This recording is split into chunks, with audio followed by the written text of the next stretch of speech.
and welcome to the day's business. Small and medium enterprises in Africa requires 2.7 trillion shillings in capital funding to remain afloat. The Association of African Development Finance Institutions President Thabo Thamane says there is need for policy formulation to de-risk the SME sector to attract more private equity. Small businesses are the backbone of many economies in Africa, providing employment to millions on the continent of Africa. Onward Lending and state-owned startup incubation agencies say they need more than 15 billion shillings this year to support and bankroll small and medium enterprises in the country. The Kenya Development Corporation, Agriculture Finance Corporation, and the Kenya Industrial Estates say there is need for more funding to capitalize startups that have been affected by COVID-19 and climate change. Trying to do is also move away from straining government in terms of the fiscal budget. We know the fiscal space is very small.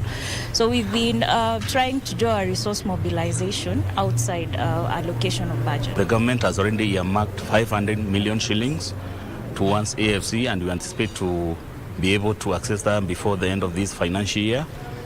And next financial year, we are looking at 1 billion shillings.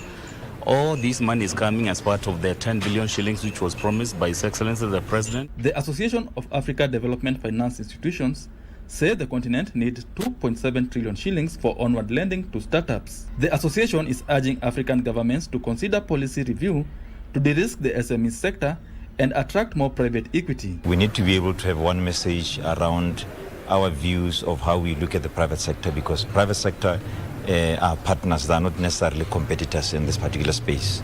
And we must accept that as government-owned entities, we cannot be able to fill the gap alone. Lenders and underwriters have been encouraged to come up with financial and insurance packages to assist in lending and insulate startups against business risks. Our mission as the association is to basically say to the private sector, you are our partners, come here.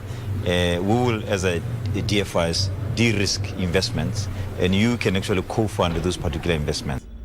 Benson Rioba reporting for Prime Edition.